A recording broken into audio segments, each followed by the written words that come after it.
వివాహం అయింది కానీ సరైన ప్రేమ పొందుకోలేకపోతుంది లేయా. దేవుడి విషయాలన్నీ చూసి నా భర్త కన్న ఈ కుమారుని బట్టి నన్ను ప్రేమిస్తాడేమో అని చెప్పి రూబేన్ అని పేరు పెట్టి ప్రేమ కొరకు వెయిట్ చేసిందని. ఇరువురి మధ్య ఒక ప్రేమ ఉన్నది కానీ ఆ ప్రేమ ఎప్పుడు విచ్ఛిన్నమైపోయిందంటే, కలిసి పెరిగారు కానీ ఇరువురి మధ్య మాత్రం ఏర్పడిపోయింది. యాకోబు ఏమాత్రం కూడా ఆమెను ప్రేమించటం కానీ ప్రేమ కొరకు పరితపించగాని ప్రేమ దొరకలేదండి. ప్రభు అంటున్నారు కదా, నేను నిన్ను వీడువను ఎడబాయి. అలాంటి దేవుని కలిగి ఉన్నందుకై మనం అందరం కూడా ధన్యులము. ఈరోజు అన్ని జనులకు లేని గొప్ప నిరీక్షణ, అన్ని జనాంగానికి లేనటువంటి గొప్ప ఓదార్పు మనకు కలిగింది అంటే అది కేవలము దేవుని వాక్యం వలన మాత్రమే. ఆయన వాక్యాన్ని ధ్యానించినప్పుడు, చదువుతున్నప్పుడు మన బాధల్లో నెమ్మది, సమాధానం కలుగుతూ ఉంది. మనము ప్రియులారా వేదన కలిగినప్పుడల్లా ప్రార్థన చేసుకునేటువంటి గొప్ప తరుణం. ప్రార్థన చేసుకుని ఇంకా దేవునితో చెప్పుకుంటాం మన ప్రతి సమస్య. కానీ అన్ని జనులకు అలాంటి తరుణము, అలాంటి సమయం వారి జీవితాల్లో లేదు. వారు ఎవరెవరికో, తోటి స్నేహితులకు, ఇంటి ప్రక్కల ఉన్న వారికి, బంధుమిత్రులకు, తమ అన్నదమ్ములకు, అక్క చెల్లెలకు చెప్పుకుంటూ ఉంటారు వారి బాధ. కానీ మనము డైరెక్ట్గా మన దేవునికి చెప్పుకునే కృప దేవుడు మనకి ఇచ్చాడు. అట్టి కృపను బట్టి ఈ రాత్రి మనము దేవుని స్తుతిస్తూ వాక్య భాగాన్ని చదువుకుందాము. పరిశుద్ధ గ్రంథాలు తెరవండి. నేటి వాక్య ధ్యానాంశంగా ఆదికాండము 29వ అధ్యాయము 17వ వచనాన్ని ధ్యానం చేసుకుందాము. అంతకు ముందుగా మరొక లేఖన భాగాన్ని చదువుకుందాము.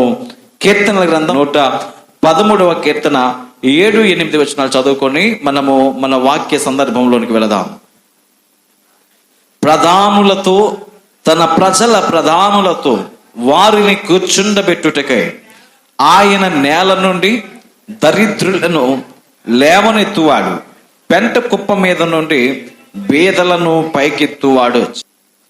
ఈ చదవబడిన లేఖనాలను అర్థం చేసుకునే ప్రయత్నం చేయండి. ప్రభు ఖచ్చితంగా ఈ రాత్రి మనలో ఉన్న ప్రతి సమస్యకు, ప్రతి ప్రశ్నకు ఆయన జవాబు వినవబోతున్నాడు. ఇంచుమించు 3 ప్రసంగాలు మనం విన్నాం. ఇది 4వ ప్రసంగం అనుకుంటున్నాను. చిన్న చూపులు చూడకుడి అని దేవుని లేఖనములో పలు సందర్భాల్లో పలువురి జీవితాల్లో జరిగినటువంటి సంఘటనలను వాక్యముఖంగా ప్రభు మన ఎదుట పెట్టినప్పుడు కొంత చరిత్ర జోడించి లేఖనాన్ని బట్టి మాట్లాడుకున్నప్పుడు మనం బలపరచబడ్డాం. దేవుని స్తోత్రం కలుగునగాక. హల్లెలూయా. దావీదును లోకస్తులు ఏమనుకున్నారో, అబ్రహాము భార్య అయిన శారాను లోకం ఏమన్నదో, యోసేపును లోకం ఏమన్నదో ప్రియులారా ఒక్కొక్క మాట మనం చెప్పుకున్నాం. యోసేపుని లోకం బానిస అంటే దేవుడు ఒక అధికారిగా చేశాడు. దావీదును గొర్రెల కాపరి అంటే దేవుడు దావీదును రాజుగా చేశాడు. శారాను గొడ్రాలు అంటే ఆమె జనములకు తల్లిగా చేశాడు. ఇలా చెప్పుకుంటూ పోతే దేవుని యొక్క లేఖనాల్లో ఒక్కొక్కరి జీవితాల్లో అనేకమైన అనుభవాలు ఉన్నాయి. ఆ అనుభవాల్లోనికి వెళ్తున్నప్పుడు ఈ రాత్రి ఒక వ్యక్తిని మీకు పరిచయం చేస్తాను లేఖనం నుండి. ఆ వ్యక్తి మనకు తెలియనటువంటి వ్యక్తి ఇది కాదు. అనేక సార్లు ఆ లేఖన భాగాన్ని మనం చదవం, ధ్యానం చేస్తాం. అయితే మనము ఈ రాత్రి ఈ లేఖన సందర్భాన్ని బట్టి ఈ కోణములో ఆ మాటలు నేర్చుకుందాం. చిన్న చూపులు ఎదుర్కొన్నటువంటి ఒక స్త్రీ ఉంది. ఆమె గురించి చెప్పే ముందు ఈ లేఖన పరిచయ వాక్కులు మనం చదువుతున్నప్పుడు అక్కడ 7-8 వచనాలు, ప్రధానులతో, తన ప్రజల ప్రధానులతో వారిని కూర్చుండబెట్టుటకై ఆయన నేల నుండి దరిద్రులను లేవనెత్తువాడు. అనాథులుగా విడిచిపెట్టే దేవుడు కాదండి. పెంట కుప్పల మీద దరిద్రులుగా పడి ఉన్న వారిని ఆయన పైకి లేపుతాడటండి. ఆయన ఎవరిని లేపాడంటే లేఖనములో అనేక మంది జీవితాల్లో దేవుడు చేసిన కార్యాలు, భక్తుల యొక్క జీవితాలే మనకు ఆదర్శప్రాయం. ఈరోజు నీ మోటివేషన్, నీ మార్గదర్శి ఎవరు అంటే పరిశుద్ధ గ్రంథములో మనకంటే ముందు నిద్రించినటువంటి పరిశుద్ధులైనటువంటి భక్తి పొంగకులు, మన పితరులు ఎవరైతే ఉన్నారో వారిని మనం మాదిరిగా పెట్టుకుని వారి జీవితాల్లో వారి కలిగిన అనుభవాలు మనం కూడా కలిగి ఉంటే ప్రియులరా పరలోక రాజ్యములో మనకు ఒక స్థానం ఉంటుంది. పరిశుద్ధ గ్రంథంలో వారి పేర్లు రాయబడినట్లుగానే మన పేర్లు కూడా జీవ గ్రంథంలో రాయబడతాయి. ఈ రాత్రి ఈ లేఖనాన్ని మీకు పరిచయం చేస్తూ నేటి వాక్య సందేశంలోకి ముందుకు వెళ్దాం. ఆదికాండం 29-17 వచనాలు చదువుకుందాం. దేవుడు ఎవరిని ఎక్కడ కూర్చోబెట్టాడు, ఎవరిని ఏ స్థితిలో నుండి ఆయన మరి ఘనమైన స్థితిలో తీసుకుని వచ్చాడు. ఇంకా 9వ వచనంలో అంటున్నాడు కదా, ఆయన సంతు లేని దానిని ఇలానుగా కుమారుల సంతోషము గల తల్లిగాను చేయును యెహోవాను స్తుతించడం చెప్పి కీర్తనకారుడు ఈ వచనాన్ని ముగించాడు. అక్కడ సంతు లేని దాన్ని ఇల్లాలుగా చేస్తాడటండి ఆయన, కుమారుల సంతోషము గల తల్లిగా చేస్తాడంట. కాబట్టి ఆయన స్తుతించడం మన జీవితాల్లో మానవద్దు అన్నాడు. 29వ అధ్యాయం ఆదికాండం 17వ వచనం. లేయా జబ్బు కండ్లు గలది, రాహేలు రూపవతియు సుందరియునై యుండెను. చాలండి. ఎవరు వీళ్ళిద్దరు? ఎవరండి వీళ్ళిద్దరు? వీళ్ళ గురించి మీకు ఏం తెలుసు చెప్పండి. మనం ఈ సమాజంలో చాలా మంది సెలబ్రిటీస్ని చూస్తూ ఉంటాం. చాలా మంది ఉన్నతమైన పదవుల్లో, అధికారంలో, డబ్బు, పరపతి, పలుకుబడి, పదవులు కలిగినటువంటి చూస్తున్నప్పుడు వారి పేరు మనకు తెలియగానే పలానా వాళ్ళ కుటుంబీకులు, పలానా వ్యక్తి పలానా ప్రదేశంలో ఉంటాడు, వాళ్ళ తాత అయినా వాళ్ళ తండ్రి అయినా అని చెప్పి వారి కుటుంబ నేపథ్యాన్ని జ్ఞాపకం చేసుకుంటాం. ఇక్కడ కూడా ఒక స్త్రీని గురించి చెప్పాడు. ఈరోజు మన కథానాయకి ఆమె, మన హీరో, ఈ పాత్రధారి. ఈ లేఖనానికి ముఖ్యమైన ఘట్టాన్ని, ముఖ్యమైన అంశాన్ని తీసుకుని వస్తున్నటువంటి ఒక స్త్రీని గురించి చదువుతున్నాం. ఆమె పేరే లేయా. లేయాతో పాటు మరొక స్త్రీని గురించి కూడా రాశాడు అక్కడ. లేయా జబ్బు కండ్లు గలది, రాహేలు రూపవతియు సుందరినై యుండెను.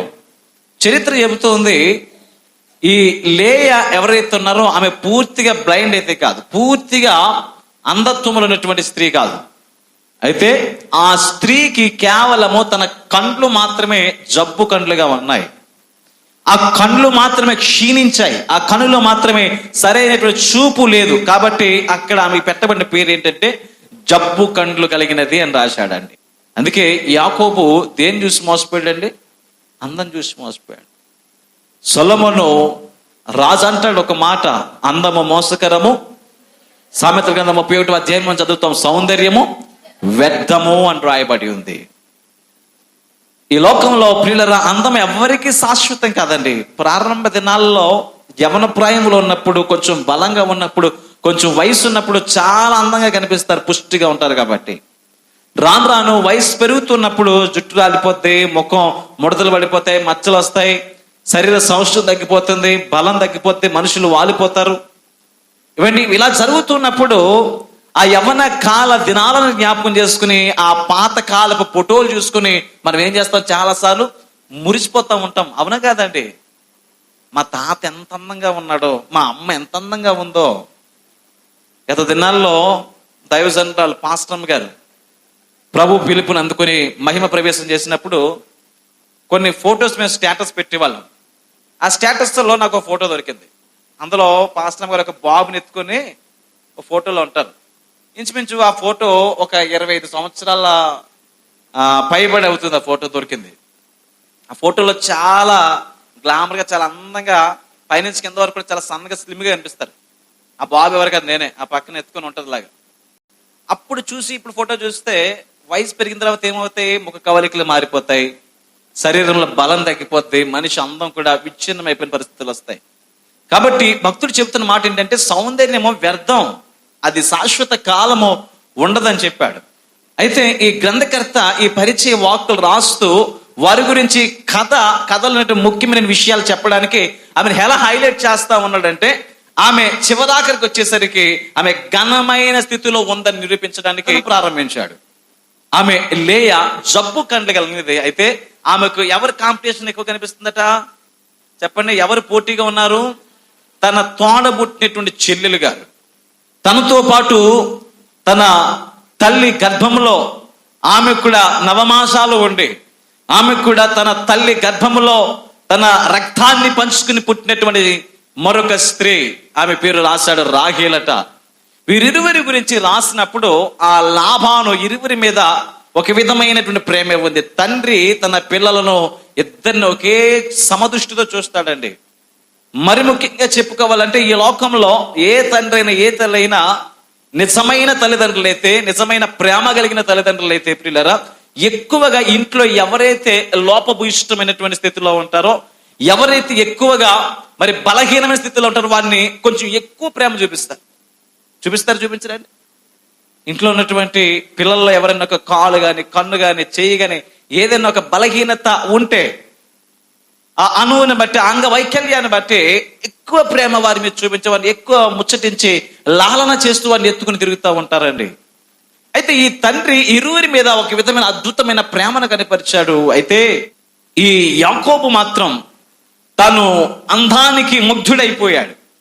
రూపవతి అని చెప్పి ఆమెను ప్రేమించడం ప్రారంభించాడు. సుందరి అని చెప్పి ఆమెను ప్రేమించడం ప్రారంభించాడు. ఆయన ఆ ప్రేమను నెరవేర్చుకోవడానికి, ఆ ప్రేమను సాధించడానికి ఇంచుమించు ఆయన జీవితంలో 14 సంవత్సరాల కాలాన్ని వృధా చేసుకున్నాడు. ఎన్ని సంవత్సరాలండి? 14 ఏండ్లు. కొంతకాలం మాత్రమే ఆయన జీవితంలో సంతోషాన్ని చూశాడు, సమాధానాన్ని ఆయన అనుభవించగలిగాడు. కానీ సంతోషం అతని జీవిత కాలం ఉండలేదండి. లేఖనం చెబుతూ ఉండగా ప్రియులారా, ఇంకా మనం చదివితే చాలా అద్భుతమైనటువంటి మాటలు రాయబడ్డాయి. ఇంకా లేయా జబ్బు కండ్లది అన్న మాటకు హెబ్రీ భాషలో ఒక మాట రాశాడు, రక్కోత్ ఎనయం అనేటువంటి మాటను జోడించి రాశాడండి. దానికి అర్థం ఏంటంటే ఆకర్షణీయంగా కనబడని కళ్ళట, మృదువైన లేదా బలహీనమైన చూపట, బలహీనమైనటువంటి కండ్లు కలిగినటువంటి స్త్రీ అని అనువదించబడింది. ఇలాంటి బలహీనమైన స్త్రీని ఆనాడు ప్రియులారా భర్త వివాహం చేసుకున్నాడు. కానీ ఆమె మీద నిజమైన ప్రేమను చూపించలేకపోయాడు, ఆమెను దగ్గరకు తీసుకుని లేకపోయాడు. లేఖనం చెబుతూ ఉంది ప్రియులారా, ఎందుకంటే ఆయన ఆమెను ప్రేమించలేదు కాబట్టి. వివాహమైంది కానీ ప్రేమ తమ జీవితాల్లో లేదు. ఈరోజు వివాహము అవ్వాలి అంటే ప్రేమ కలిగి ఉండాలి. ఆ ప్రేమ ద్వారా వివాహ బంధం కట్టబడాలి. ఆ వివాహ బంధం ప్రేమతో కొనసాగాలండి. యాకోబు ప్రేమించిన విధానాన్ని బట్టి చిన్న పిల్లలకు పెళ్లి చేయమని పిల్లని అడుగుతాడు.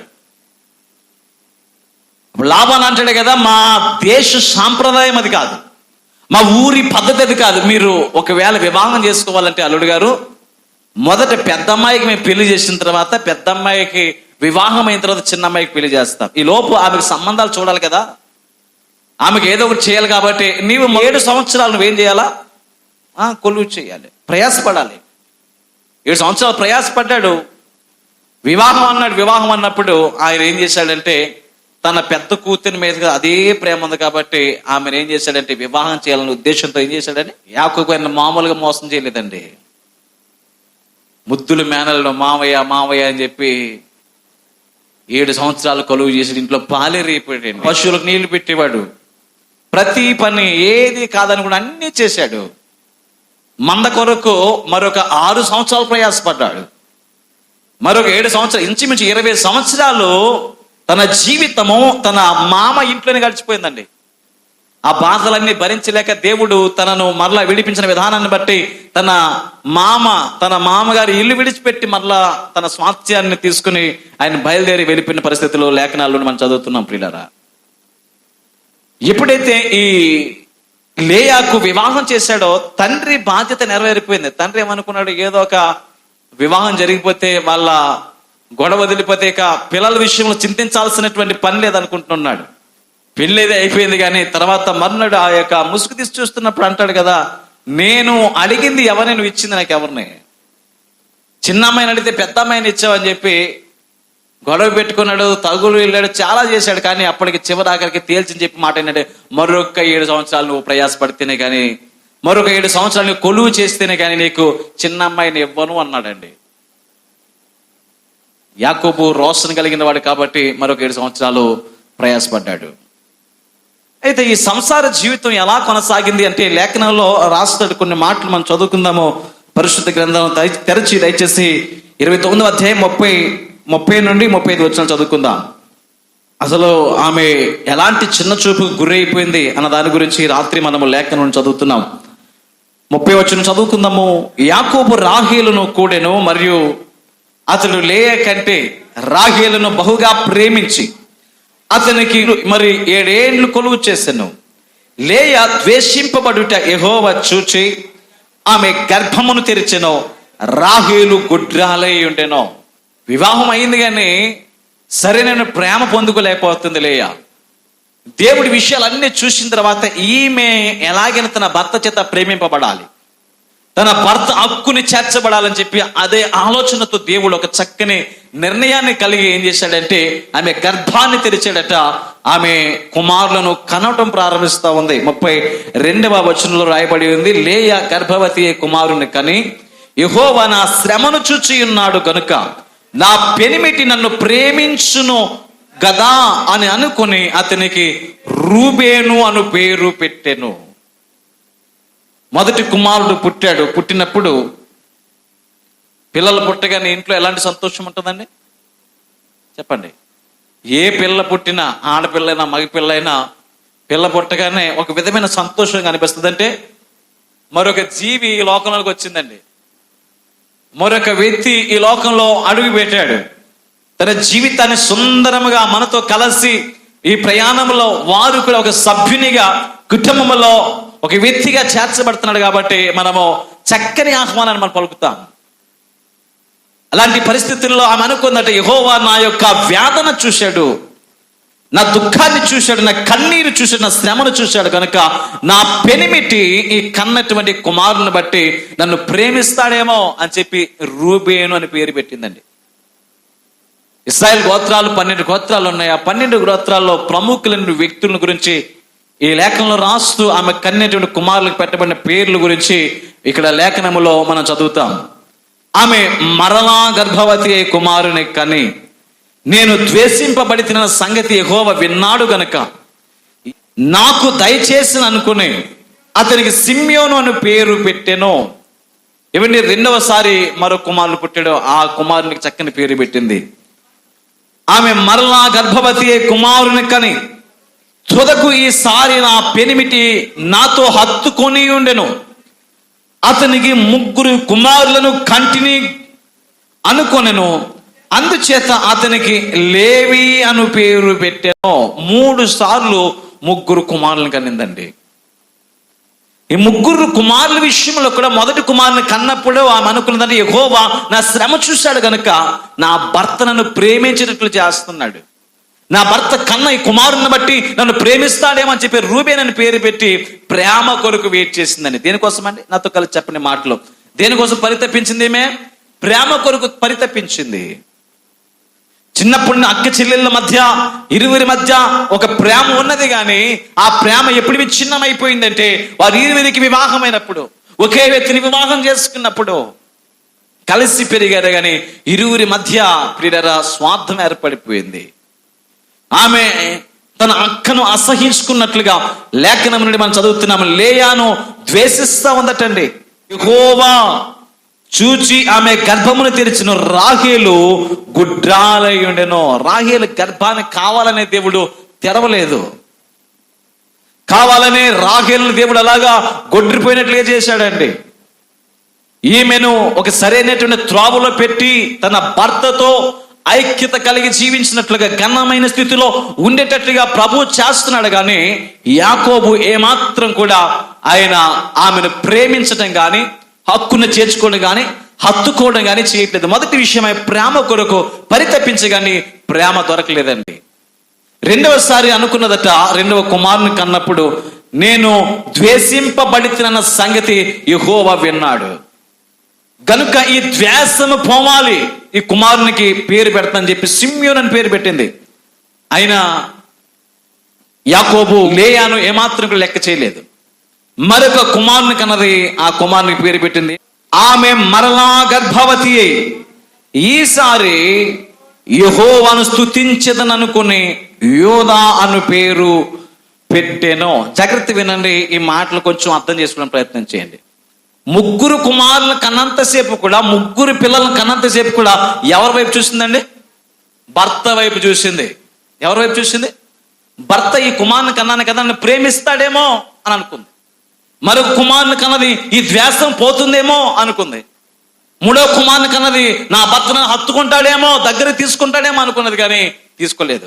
ఇక భర్త విషయం పక్కన పెట్టి ఇప్పుడు ఎవరిని చూడడం ప్రారంభిస్తుందట? దేవుని స్తుతించడం ప్రారంభిస్తా ఉంది. అప్పుడు ఆమె పేరు పెడుతుంది. ఆ 4వ కుమారుని కని మరలా ఆమె గర్భవతి కుమారుని కని ఈసారి యెహోవాను స్తుతించదని అనుకుని యోదా అను పేరు పెట్టెను. అప్పుడు ఆమెకు కానుపు ఊడిగను అని చెప్పి లేఖలో రాయబడుతుంది. ఇక్కడికి ఈ 4 సంతానాన్ని ఆమె చక్కగా దేవుడిచ్చాడండి.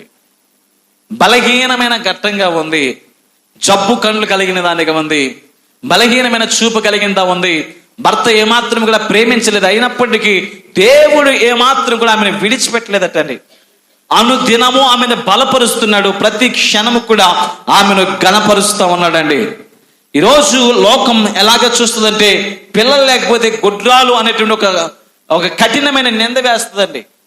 వాళ్ళు వస్తున్నప్పుడు లోకంలో ఒక అన్య సాంప్రదాయాన్ని బట్టి ఎదురేస్తే ఒప్పుకోరు, శుభకార్యాలకు పిల్లరు, దేనిలో కూడా ఒక ఘనమైన స్థితిని వారికి కల్పించరు. కానీ దేవుడు ఈ లోక పద్ధతులన్నిటిని కొట్టివేసి ఒక ఘనమైనటువంటి తల్లిగా చేశాడండి.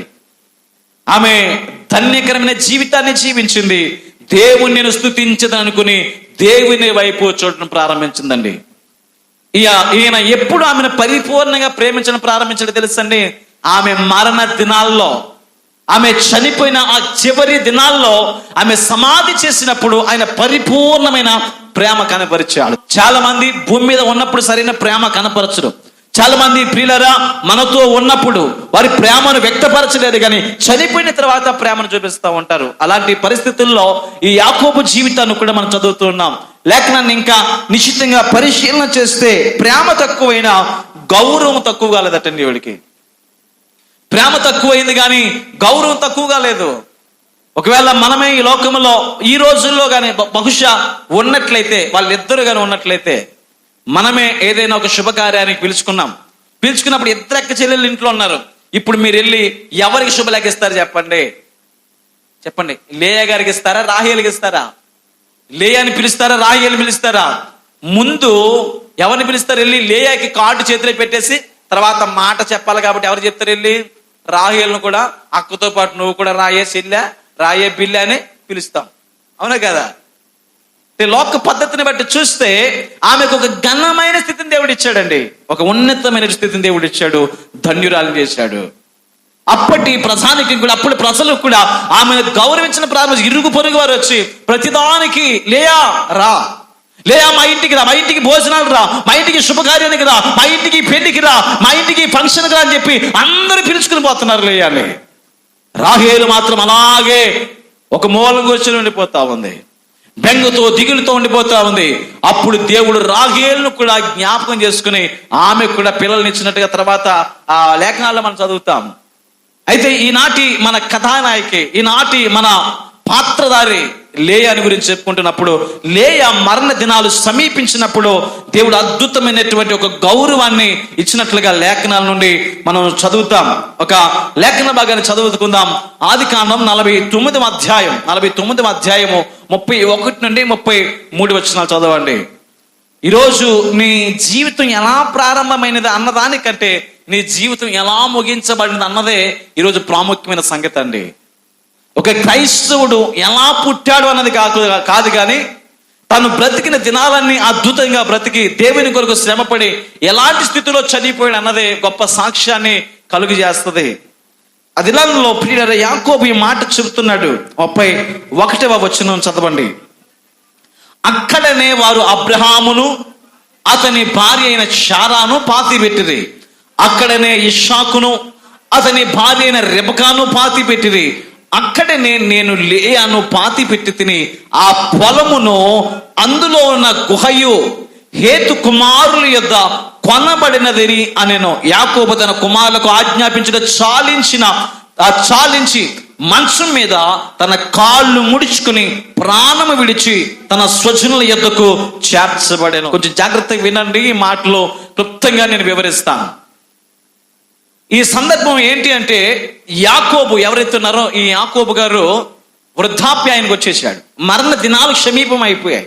తన మంచం మీద ఉన్నాడు. మంచం మీద ఉన్నప్పుడు తన ఇంటి వారిని పిలిచాడు, తన కుమారులందరినీ పిలిచి చెప్తున్నాడు. ఏమంటున్నాడంటే, నేను ఇక కొన్ని క్షణాల్లో చనిపోతాను, కొన్ని నిమిషాల్లో చనిపోతాను, కాబట్టి నా సమాధి మీరు ఎలా చెయ్యాలి అంటే, నన్ను ఎక్కడ తీసుకుని వెళ్ళి పాతి పెట్టాలంటే, మన పితరుడైన అబ్రహాము, మన పితరులైనటువంటి ఆ పెద్దలు ఎవరైతే ఉన్నారో వారి సమాధుల దగ్గర నన్ను సమాధి చేయండి. మన పితరుడైన అబ్రహామును అతని భార్య అయిన శారాను అక్కడే పాతి పెట్టారు. ఎక్కడట? మక్పెలా అనే గుహ. ఆ పై వచనాల్లో చదివితే రాయబడి ఉంది. ఆ పొలము అబ్రహాం గారు కొనుక్కున్నారు. ఆ పొలము వారికి స్వాస్థ్యంగా ఇవ్వబడింది. వారి పితరులు కూడా అక్కడే ఉన్నారు. ఆ యొక్క స్థలము మనము మన సంతతి అంతా కూడా అక్కడ పాతి పెట్టబడాలి. నా చివరి కోరిక ఇదే. ఎందుకంటారా? ఎందుకు అంటే అక్కడ ఒక మాట మెన్షన్ చేసాడు, అక్కడే ఇస్సాకును అతని భార్య అయిన రెబెకాను పాతి పెట్టబడి అక్కడనే, ఇది అండర్లైన్ చేసుకున్నా, అక్కడనే నేను లేయాను పాతి పెట్టి తిని. లేయాను ఎక్కడ పాతి పెట్టాడటండి? పితరుల సమాధుల దగ్గర పాతి పెట్టాడటండి. ఈరోజు క్రైస్తవ భక్తి జీవితంలో ఒక వ్యక్తి ముగింపు చాలా శ్రేష్టమైనటువంటి జీవితాన్ని జీవించిన తర్వాత సమాధి చాలా ఘనమైన స్థితిలో చేయబడాలండి. అయితే ఈ సమాధి చేయబడిన విధానాన్ని చూస్తున్నప్పుడు పూర్వీకుల యొక్క ఒక సెంటిమెంట్ అనుకోవచ్చు, ఒక నమ్మకం అనుకోవచ్చు, ఒక విశ్వాసం అనుకోవచ్చు, ఒక గౌరవార్థమైన మాట చెప్పాలంటే వారు జీవించిన జీవిత కాలానికి ముగింపుగా ఒక స్వాస్థ్యము వారి సమాధులండి. ఏంటండి? ఒక స్వాస్థ్యంగా భావించేవారు. అందుకే లేఖనాల్లో ఒక మాట మనం చదివితే భక్తుడు తన యొక్క ఆవేదన ఒక మాటలు వ్యక్తం చేశారు. నెహెమ్యా గ్రంథం 2వ అధ్యాయం 3వ వచనం చదవండి. నెహెమ్యా గ్రంథం 2వ అధ్యాయం 3వ వచనం. ఇక్కడ నెహెమ్యా రాజు దగ్గరికి వెళ్ళినప్పుడు రాజు అతని ముఖాన్ని చూసి అడుగుతున్నాడు, ఏంటి నెహెమ్యా నువ్వు రోజు ఉన్నట్లుగా లేవు, ఈ రోజు చాలా దుఃఖంగా, నీ ముఖంలో సరైన చిరునవ్వు కూడా లేదని అతను అడుగుతున్నప్పుడు అతను అంటాడు కదా, దానికి రిప్లై ఇస్తున్నాడు ఇక్కడ, నేను మిగులు భయపడి రాజు చిరంజీవి అగునుగాక, నా పితరుల సమాధులను పట్టణము పాడైపోయి దాని గుమ్మములను అగ్ని చేత కాల్చబడి ఉండగా నాకు దుఃఖము లేకపోవునా అని రాజుతో అంటేనే. ఎవరి సమాధులు పాడైపోయాటండి? తమ పితరులు సమాధులున్న పట్టణం పాడైపోయిందటండి. తమ పితరులకి సమాధులు ఉన్నటువంటి ఆ స్థలము పాడైపోయింది. కాబట్టి వారి సమాధులు మేము మా పిల్లలు పెరుగుతూ ఉండగా మేము వెళ్ళి ఎప్పుడైనా వారు గుర్తుకొచ్చినప్పుడు, ఇదిగో మన పితరుడైన అబ్రహాము సమాధిదే, మన నానమ్మ గారి యొక్క సమాధిదే, మన యొక్క అత్తయ్య గారి సమాధిదే, మన కుటుంబీకుల సమాధులివే, మన పితరుల సమాధులివే అని చెప్పి వాటిని గురించి చెప్పి వారి గురించి పరిచయం చేస్తాం. మాకు ఆస్తున్నా లేకపోయినా, భూమి ఉన్నా లేకపోయినా, పొలమున్నా లేకపోయినా మా పితరుల సమాధుల స్థలం ఉంది, మా పితరుల సమాధులు ఉన్నాయి అని చెప్పుకునేటువంటి ఒక వాడుక ఆ దినాల్లో ఉంది. దానికి సూచనగా ఆదికాండం 25వ అధ్యాయం 8వ వచనంలో ఒక మాట మనం అక్కడ చదువుతాం. అబ్రహాము 25:8, ఆదికాండం 25:8, అబ్రహాము నిండు వృద్ధాప్యాయమునకు వచ్చిన వాడై మంచి ముసలితనమందు ప్రాణము విడిచి మృతి పొంది తన పితరుల యొద్దకు చేర్చబడిన. వీళ్ళందరూ ఎక్కడ ఉన్నారటండి? పితరులు సమాధులు చేయబడినటువంటి స్థలాల్లో సమాధులు చేయబడ్డారు. ఈమె ఒక అన్య దేశంలో ఉండి, ఒక పరాయి దేశంలో ఉండి మరలా దేవుడిచ్చినటువంటి ఆ స్వాస్థ్యమైనటువంటి ఆ సమాధులనే స్థలములో పితరులతో పాటు ఆమె సమాధి చేయబడింది. ఆమె జీవించిన దినాలు తొలిత దినాలన్నీ కూడా దుర్భరముగా, కఠినముగా, శ్రమ కలిగించే దినాలుగా ఉన్నప్పటికీ ఆమె ముగింపు ఘనమైనదిగా కనిపిస్తూ ఉందండి. తన తోబుట్టుగా, అందగతిగా, రూపవతిగా, సుందరమైన రూపాన్ని కలిగిన రాహేలు కూడా ఇట్లాంటి ధన్యత లేదండి. రాహేలు ఎక్కడ సమాధి చేయబడిందంటే లేఖనములో మనం చదువుతాము. ఆదికాండం 35వ అధ్యాయం 19-20 వచనాలు చదవండి. అక్కడ ఎఫ్రాతా అనే ప్రాంతంలో ఆమె సమాధి చేయబడినట్లుగా, అది నేటికి బెత్లెహేము సమీపంలో ఉన్నట్లుగా చదువుతాం. అట్లు రాహేలు మృతి నుండి బెత్లెహేమునందు ఆ ఎఫ్రాతా మార్గమునందున ఆ పాతి పెట్టబడిన చెప్పి రాయబడిందండి. ఆమెకు కూడా లేదండి ఇంత ధన్యత. ఆమె కొరకు ఎన్ని సంవత్సరాలు వేచి ఉన్నాడంట? 14 ఏండ్లు ఆయన కొలువు చేశాడు.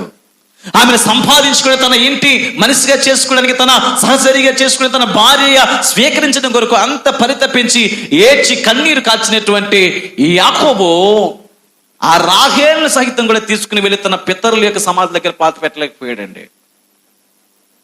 ఆ భాగ్యము కేవలము లేయాకు మాత్రమే దొరికింది. లేయా సమాధి పితరుల సమాధులతో పాటు ఉందండి. పితరుల సమాధులతో పాటు లేయా సమాధి ఉన్నప్పుడు అక్కడ తన కుమారుగా అని చెప్తున్నాడు కదా, ఆయన ముగింపు మాటలు అంటున్నాడు, నా పిల్లలారా ఇప్పుడు నన్ను ఎక్కడ తీసుకుని వెళ్ళి సమాధి చేస్తా తెలుసా? నా భార్య లేయా ఉంది కదా, లేయా పక్కనే నన్ను కప్పెట్టనని చెప్తున్నాడు. గమనించండి పిల్లలు, బ్రతుకున్నంత కాలం కూడా సరైన ప్రేమ వ్యక్తపరచలేకపోయాడు, ఆమెను హత్తుకోలేకపోయాడు, ప్రేమను చూపించలేకపోయాడు. కానీ చనిపోయినప్పుడు అంటున్నాడు, కనీసం నా యొక్క ఈ శరీరాన్ని, ఈ మృతదేహాన్ని, ఈ శవాన్ని తీసుకుని వెళ్ళి మీరు ఎక్కడ కప్పెట్టాలంటే లేయా దగ్గరే, ఆ పితరుల సమాధులు ఉన్నటువంటి ఆ స్థలములోనే, ఆ స్వాచ్ఛంగా ఉన్నటువంటి ఆ స్థలములోనే నన్ను కూడా తీసుకుని వెళ్ళి కప్పెట్టని చెప్పి ప్రాణం వదిలేశాడండి. తన ముసలితనములు కాళ్ళు ముడుచుకున్న లేఖనాల్లో మనం చదువుతున్నాము. అక్కడ చదువుతున్నప్పుడు యాకోబు తన కుమారులకు ఆజ్ఞాపించిన చాలించి మంచం మీద తన కాళ్ళు ముడుచుకుని ప్రాణము విడిచి తన స్వజనుల యొద్దకు చేర్చబడెను. గమనించండి పిల్లలు, ఒక ఘనమైన స్థితిని దేవుడిచ్చి సమాధి కూడా ఘనమైన స్థితిలో చేయబడింది. ఆమె ఒంటరిగా కాదండి, ఆమె ఏదో ఒక దిక్కు లేనటువంటి స్థితిలో చనిపోలేదండి. రాహేలు ఎక్కడ సమాధి చేయబడిందో, ఎలాంటి స్థితిలో చేయబడిందో లేఖనం చెబుతుంది కదా. ఆమె ఒంటరిగా వారికి సంబంధం లేనట్టు అన్య దేశం యొక్క ప్రజల యొక్క స్థలాల్లో ఆమె చేయబడింది. కానీ దేవుడు లేయాను జ్ఞాపకం చేసుకున్నాడు, తన సంతతిని దేవుడు అభివృద్ధి పరిచాడు. ఆ యొక్క లేయా సంతతిలో 4 గోత్రాలు వచ్చాయి. ఆ 4 గోత్రాల్లో 4వ గోత్రం చెప్పబడింది యోధా గోత్రం. ఆ యోధా గోత్రంలోనే దావీదు పుట్టుకుని వచ్చాడు. దావీదు చిగురినట్టు యేసుక్రీస్తు కూడా యోధా గోత్రంలో పుట్టుకుని వచ్చాడండి. లేయా లేకపోతే ఈరోజు రక్షణ ఎక్కడ? లేయా లేకపోతే యేసుక్రీస్తు వారు ఏ వంశంలో వచ్చేవారండి? యోధాను దేవుడు ఏర్పాటు చేసుకున్నాడు. యోధా అనగా స్తుతి అన్న మాట కనిపిస్తా ఉంది. అప్పుడు ఆమె దేవుని వైపు చూడడం ప్రారంభిస్తా ఉంది. దేవుడు ఆమె శ్రమను చూశాడు, ఆమెను వేదన చూశాడు. ఆమెను ఏమాత్రం కూడా విడిచిపెట్టలేదు. లోకం ద్వేషించింది, తన యొక్క చెల్లి ద్వేషించింది, కట్టుకున్న భర్త ద్వేషించాడు, ఇరుగు పొరుగు వారు ద్వేషించారు. అందరి ఎదుట ఆమె తలను పైకెత్తి ఘనమైన స్థితిలో ఆమె స్వాస్థ్యముగా ఉన్న సమాధుల్లో తమ పితరుల యొద్దకు చేర్చబడినట్లుగా లేఖనములో మనం ఈ మాటలు చదువుతున్నాం. మీరు అంటారు కదా, ఎందుకు సమాధి అంత ప్రాముఖ్యం అంటే లేఖనం చెబుతుంది ప్రియులారా. పరిశుద్ధ గ్రంథం దాన్ని చాలా హైలైట్ చేసి చూపిస్తా ఉంది. ఎలాగంటే లేఖనంలో చదువుతామో ఒక మాట దయచేసి చదవండి. ప్రసంగి గ్రంథం 6వ అధ్యాయం 3వ వచనం, 6వ అధ్యాయము 3వ వచనం. ఆ దినాల్లో భయభక్తులు కలిగినటువంటి మనుషులను గురించి దేవుడు చాలా విషయాలు చెప్పాడు, చాలా వాగ్దానాలు ఇచ్చాడండి. ఆ రోజు ప్రియరా ఆ యోబు గారికి కూడా ప్రభు వాగ్దానం ఇచ్చాడు, అలాగే అబ్రహాముకు వాగ్దానం ఇచ్చాడు, దావీదు వాగ్దానం ఇచ్చాడు. వీరందరూ కూడా నిండు వృద్ధాప్యాయంలో చనిపోయినట్లుగా లేఖనాల నుండి మనం చదువుతూ ఉన్నాం. అబ్రహాము యొక్క వయస్సు 175 సంవత్సరాలు అని చెప్పి బైబిల్ చరిత్ర తెలియజేస్తా ఉంది. యోబు గారు 140 సంవత్సరాలు. దానికి పైబడి గ్రంథకర్తల యొక్క ఆ యొక్క అధ్యయనం ప్రకారం 200 సంవత్సరాల పైబడి యోబు బ్రతికినట్లుగా బైబిల్ చరిత్ర చెప్తా ఉందండి. ఈ లేఖనాన్ని చదువుతాం ఒకసారి. ప్రసంగి 6:3. ఒకడు 100 మంది పిల్లలను కని దీర్ఘాయుష్మంతుడై చిరకాలము జీవించినను అతడు సుఖానుభవము నెరుగకయే తగిన రీతిని సమాధి చేయబడక ఉండినేడలా వాని గతి కంటే పడిపోయిన పిండం యొక్క గతి మేలని నేను అనుకొనుచున్నాను. జాగ్రత్త వినండి పిల్లలు, అర్థం చేసుకోండి. సమాధికి ప్రాముఖ్యతల గురించి చెప్తున్నాడు. ఒకడు 100 మంది పిల్లలు కన్నాడు, దీర్ఘాయుష్మంతుడు అయ్యాడు, చిరకాలం జీవించాడు, మంచి నిండు వృద్ధాప్యాయానికి వచ్చాడు. అయితే అతడు చేయవలసిన రీతిలో సమాధి చేయబడకపోతే, అతడు వెళ్ళవలసిన క్రమంలో వెళ్ళబడకపోతే అది ఎంత ఘనహీనమైన స్థితి తెలుసా? పడిపోయిన యొక్క గతే మేలని నేను అనుకునిచున్నాను. దేవుని సంగమా, ఆ దినాల్లో ప్రియుల సమాధికి ఒక అద్భుతమైనటువంటి ప్రాముఖ్యత ఉంది. నేటికి కూడా క్రైస్తవ సంఘములో అది కొనసాగుతూనే ఉంది. యోబు గ్రంథం 5:26 చదివితే, వాటి కాలమున యోబుకు దేవుడు ఇచ్చిన గొప్ప వాగ్దానం, ఆయనతో దేవుడు చెప్పిన గొప్ప మాట, వాటి కాలమున ధాన్యపు పనులు ఇల్లులు చేరినట్లు పూర్ణ వయస్సు గలవాడవి నీవు సమాధికి చేరుదువు. ఇవన్నీ పితరులకు దేవుడు ఇచ్చిన వాగ్దానాలు. వారందరూ కూడా తమ యొక్క పితరుల స్వాస్థ్యమైన సమాధుల్లో ఉన్నారండి. ఆ సమాధుల్లోనికి ఈమెను కూడా తీసుకుని వెళ్ళి అక్కడ సమాధి చేశాడు యాకోబు గారు. యాకోబు చివరి కోరిక చెప్తున్నాడు, నేను నా భార్య సమాధి ఉన్నటువంటి స్థలంలో, నా తండ్రి గారిన సమాధి ఉన్నటువంటి స్థలంలో మా యొక్క పితరులు ఉన్నటువంటి ఆ స్వచ్ఛ భూమి ఏదైతుందో ఆ మక్పెలే గృహంలోనికి తీసుకుని వెళ్ళి నన్ను కూడా ఆ పొలంలో తీసుకుని వెళ్ళి సమాధి చేయండి అని చెప్పి తన యొక్క ప్రేమను అక్కడ వ్యక్తపరుస్తున్నట్లుగా లేఖనంలో మనం చదువుతున్నాం. పిల్లలు 2వ గ్రంథం 34:28 కూడా ఒకసారి మాట చదువుకుందామండి. ఇది రాజైన యోషియాను గురించి రాయబడి ఉంది. నేను నీ పితరుల యొద్దకు చేర్చుదును, నెమ్మది గలవాడవై నీవు నీ సమాధిలోనికి చేర్చబడదు. ఈ స్థలం మీదకిని దాని కాపురస్తుల మీదకిని నేను రప్పించు అపాయమో నీవు కన్నులారా చూడవు. రాజుతో దేవుడు చెప్తున్నాడు, అతని ప్రవర్తనను బట్టి, అతని యొక్క నడవడికను బట్టి. 34వ అధ్యాయం 1వ వచనం చదువుతున్నప్పుడు అతను ఎలాంటి భక్తి చేశాడు, అక్కడ ఆ పరిచయ వాక్కులన్నీ ఆ రాజుని గురించి రాయబడ్డాయి. ఆయన ఎంత శ్రేష్టమైన యథార్థమైన భక్తి చేశాడో అతని గురించి రాస్తూ అతని ముగింపు, అతని జీవితాన్ని గురించి దేవుడే ఈ మాటలు రాయిస్తున్నాడు. ఏమన్నాడంటే, నేను నీ పితరుల యొద్దకు నిన్ను చేరుస్తాను. నువ్వు ఎలా చేర్చబడతావంటే నెమ్మది గలవాడవై నీవు నీ సమాధిలోనికి చేర్చబడదువు.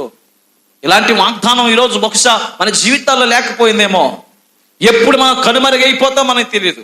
ఏ వయసులో మనం చనిపోతామో, ఎప్పుడు దేవుని దగ్గరికి మనం వెళతామో, ఎప్పుడు ప్రియులరా ఈ లోక యాత్ర ముగిస్తామో మనకి తెలియదు. కానీ లేయా ఊహించలేనటువంటి స్థితిలో దేవుడు ఆమెను ఘనమైన స్థితిలో సమాధి చేయడానికి తన భర్త గారే స్వయంగా ఆయనే తీసుకుని వెళ్ళి ఏం చేశాడట, సమాధి చేశాడని. అక్కడనే నేను లేయాని పాతి పెట్టి తిని, అక్కడనే నన్ను కూడా పాతి పెట్టని చెప్పి తన పిల్లలను పిలిచి అతని యొక్క తుది శ్వాస విడిచినట్లుగా లేఖనము నుండి మనం చదువుతున్నాం. ప్రియులారా, లేయా కిరీటం పొందకపోవచ్చు, లోకములో ఇతరుల చేత ప్రశంసలు పొందకపోవచ్చు, భర్త చేత ద్వేషింపబడి ఉండొచ్చు, కానీ దేవుని దృష్టిలో ఏమాత్రం కూడా ఆమె చిన్న చూపుకు లోను కాలేదండి. ఆమెను దేవుడు పుట్టించాడు కాబట్టి ఘనమైన స్థితిలో ఉంచాడు. ఆమె యొక్క ఘనహీనత ఘనతను తెచ్చే రీతిగా దేవుడు చేశాడని దేవుని స్తోత్రం కలుగునగాక. హల్లెలూయా. ఈ యొక్క రాత్రి దేవుని మాటలు వింటున్న మనందరి జీవితాల్లో కూడా బహుశా ఎవరైనా ఏదైనా ఒక విషయాన్ని బట్టి మనలో చిన్న చూపు చూస్తే దయచేసి ఎవ్వరు కూడా బాధపడొద్దండి. మన జీవితాల్లో ఎవరైనా మనల్ని తక్కువ చేసి మాట్లాడితే సహించుకోండి, ఓర్పు కలిగి ఉండండి. దేవుని వాక్యం అంటుంది కదా, ఎవరైతే దీర్ఘశాంతం కలిగి ఉంటారో, ఎవరైతే తగ్గించుకుంటారో, ఎవరైతే దుఃఖాన్ని అనుభవిస్తారో వారు తమ జీవిత కాలం అంతా కూడా దేవుడు అనుగ్రహించే మంచి దినాలు ఏదైతున్నాయో ఆ దినాల్లో సంతోషాన్ని అనుభవిస్తారటండి. ఈరోజు చాలా మందికి లేని నిరీక్షణ ఇదే. ఏమైపోతామో, ఎవరేదో అంటున్నారు, ఎవరి కోసం మనం బ్రతుకుతున్నాం అని అనుకుంటే ఈ లోకం మనం ఏమీ చేయలేం. మనం ఎవరిని కూడా సంతృప్తి పరచలేమండి. పరచగలమా అండి? ఎవరికో ఇష్టం వచ్చినట్టు బ్రతకాలంటే ఎవరి వలన కాదు, నీ జీవితం నీకు ఇష్టం వచ్చినట్టు నువ్వు బ్రతకాలి. At the same time ethics తో బ్రతకాలి, అంటే విలువలు కలిగిన జీవితాన్ని జీవించగలగాలి. మనందరికీ దేవుడు ఇంగిత జ్ఞానం ఇచ్చాడు. బైబిల్ పరిభాషలో చెప్పుకోవాలంటే బుద్ధి వివేకాలను ప్రాపించాడు. దాన్ని బట్టి ఏది చేస్తున్నామో ఎరిగి చెయ్యాలి. అది మంచా చెడా అన్న దాన్ని దృష్టిలో పెట్టుకొని ముందుకు వెళితే ప్రియులరా దేవుడు మన జీవితాన్ని ఘనమైన స్థితిలో ఉంచుతాడండి. లేయా కూడా అప్పటి వరకు భర్త వైపు చూసింది కానీ ఏమాత్రం ప్రయోజనం లేదని ఎరిగి ఇక దేవుని వైపు చూడడం ప్రారంభిస్తుంది. అదే ఆ దినం మొదలుకొని చివరి వరకు కూడా దేవుడు ఆమెను విడిచిపెట్టలేదండి. భర్త కూడా చివరాకుల్లో ఆమె సమాధి విషయంలో తీసుకున్న నిర్ణయం కూడా చాలా అద్భుతమైనది, అమోఘమైనదని చెప్పి లేఖనంలో మనం చదువుతూ ఉన్నాం. రాహేలు అందంగా చూడడానికి రూపవతిగా ఉంది, కానీ ఆమె ఎక్కడ సమాధి చేయబడిందో, ఎక్కడ విడిచిపెట్టబడిందో, ఎంతకాలమైన జీవించిందో, త్వరితంగా తన జీవితాన్ని ముగించుకున్నట్లుగా, అతని ప్రేమ కూడా త్వరగా చల్లారిపోయినట్లుగా, ఆయన ప్రేమ త్వరగా సమసిపోయినట్లుగా, యాకోబు తన జీవితంలో వేదన పడినట్లుగా బైబిల్ చరిత్ర తెలియజేస్తా ఉంది. కనుక నీవు లోకం ప్రేమించకపోయినా, అన్నదమ్ములు ప్రేమించకపోయినా, కుటుంబీకులు ప్రేమించకపోయినా, దేవుని యందు నమ్మిక ఉంచి దేవుని వైపు చూస్తే ఖచ్చితంగా దేవుడు ఘనమైన స్థితిలో మనందరినీ ఉంచబోతున్నారు. అటు నిరీక్షణ, అటు కృప ప్రభు మనందరికి అనుగ్రహించి నడిపించును గాక. ఆమేన్. ప్రార్థన చేసుకున్న దయచేసి అందరూ ప్రార్థనలోకి ఇవ్వండి. రాత్రి దేవుడు మాట్లాడినటువంటి మాటలను బట్టి ప్రభుని స్తుతిద్దాం.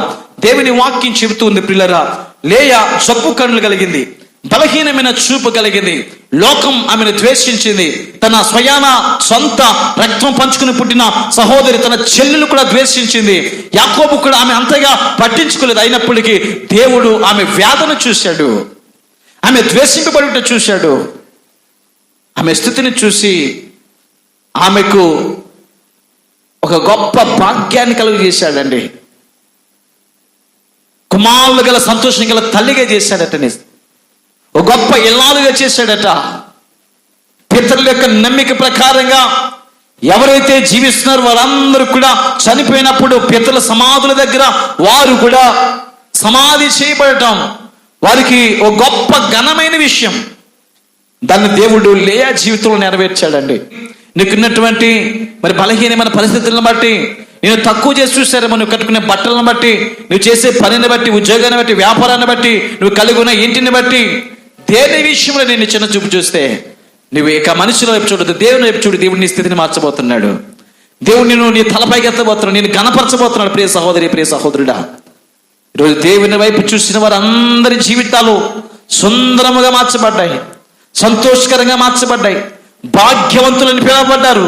వారి జీవితాల్లో దేవుని యొక్క కృప చూశారు, అచంచలమైన విశ్వాసాన్ని కనుపరిచారు, పితరుల స్వాస్థ్యాన్ని వారి స్వాస్థ్యంగా పొందుకున్నారు. లేయాను దేవుడు ఘనమైన స్థితిలో మృతి పొందేటట్లుగా చేశాడు. ఆమె పాతి పెట్టబడిన విధానం ఈ రాత్రి మనమందరం జ్ఞాపకం చేసుకుందామా? ఆయన చివరి ఆకలిస్తున్న సాక్ష్యం, గొప్ప అద్భుతమైన స్టేట్మెంట్ ఇచ్చాడు తన పిల్లల్ని పిలిచి. అబ్రహాము గారిని అక్కడే పాతి పెట్టారు, షారా గారిని అక్కడే పాతి పెట్టారు, ఇస్సాక్ గారిని, రెబెకా గారిని, అలాగే నేను నా భార్య అయిన లేయాను కూడా అక్కడే పాతి పెట్టాను. అయ్యా, అయ్యలారా, కుమారులారా, నన్ను కూడా తీసుకుని వెళ్ళి అక్కడే పాతి పెట్టానని చెప్పి తన చివరి అభ్యర్థన, చివరి కోరికను అక్కడ వ్యక్తపరిచినట్లుగా, వారితో పంచుకున్నట్లుగా మనం చూస్తూ ఉన్నాం. ఈ రాత్రి ప్రియ సహోదరి, ప్రియ సహోదరుడు, లేయా జీవితం చాలా అల్పమైనదిగా కనిపించినప్పటికీ దేవుని దృష్టిలో ఘనమైనదిగా నలుగురు గోత్రకర్తలను కనదండి. దేవుడు యేసుక్రీస్తు ప్రభువు రక్షకుడు యోధా అనే గోత్రంలో రావడానికి ఈ రాత్రి దేవుడు మనందరినీ జ్ఞాపకం చేసుకున్నాడు కనుక మనం ఏమాత్రం కూడా ఘనహీనమైన పాత్రలం కాదండి. లోకస్తుల జీవితాల్లో, లోకస్తుల తలంపుల, వారి ఉద్దేశాల్లో ఘనహీనమైన పాత్రలమై ఉండొచ్చు, కానీ దేవుని దృష్టిలో ఘనమైన పాత్రలు కనిపిస్తున్నాం. ఆయన మనం వాడుకుంటున్నాడు అంతే. మనమందరం దేవుని ఎదుట ప్రార్థన చేద్దాం, ప్రాణం వెళదాం. దయచేసి రెండు చేతుల పైకి ఎత్తుకండి, యేసయ్య నామమున స్తుతిద్దాం. పరిశుద్ధుడా, నీకు వందనాలు, వందనాలు, వందనాలు. కృప కలిగిన తండ్రి, నీకు స్తోత్రం. ఆశ్చర్యకరుడైన మా దేవా, నీకు స్తోత్రమయ్యా, స్తోత్రమయ్యా, స్తోత్రమయ్యా. ఎంతవరకు ప్రభువా నీ యొక్క సన్నిధిలో మమ్మల్ని ఆనందింపజేసిన విధానంను బట్టి నీకు మహిమ చెల్లిస్తూ ఉన్నా. అయ్యా, రాత్రి ప్రభువా మీరు మాతో మాట్లాడిన విధానంను బట్టి ప్రభువా నీకు మహిమ చెల్లిస్తూ ఉన్నా. అయ్యా, అలనాడు ప్రభువా లేయా ఎన్నిక లేనటువంటి స్త్రీగా ముందుకు నడిపించబడుతున్నప్పటికీ, అయా జబ్బు కండ్లు కలిగినదై ప్రభువా అవమానించబడుతున్నప్పటికీ మీరెంత మాత్రం ప్రభువా ఆమెను త్రోసివేయలేదు. అయా, ఆశీర్వాదకరమైనటువంటి పాత్రగా మీరు తీర్చిదిద్దిన విధానమును బట్టి ప్రభా అయా నిన్ను స్తుతిస్తా ఉన్నాం నాయన. అయ్యా, ఇతరులు ప్రభా మమ్మల్ని గురించి ఏమనుకుంటున్నారు అనేటువంటి విషయాన్ని మేము ప్రక్కన పెడితే, అయా నీవు మా ఎడల కలిగి ఉన్నటువంటి కనికరం ఏమిటో, అయా నీవు మా ఎడల చూపిస్తున్నటువంటి ప్రేమ ఏమిటో మేము అర్థం చేసుకోవడానికి అయా మీరు సహాయము చేయండి నాయన. నీకు వందనాలు. దయచేసి ప్రార్థన చేద్దామండి. అలనాడు లేయాను వాడుకునేటువంటి దేవుడు, లేయాను బలపరిచినటువంటి దేవుడు నిన్ను కూడా ఈ రాత్రి బలపరచబోతున్నాడు. నిజంగా మరి అంధత్వం కలిగినటువంటి వారు ఈ లోకంలో అనేక మందిని మనం చూస్తూ ఉన్నాం.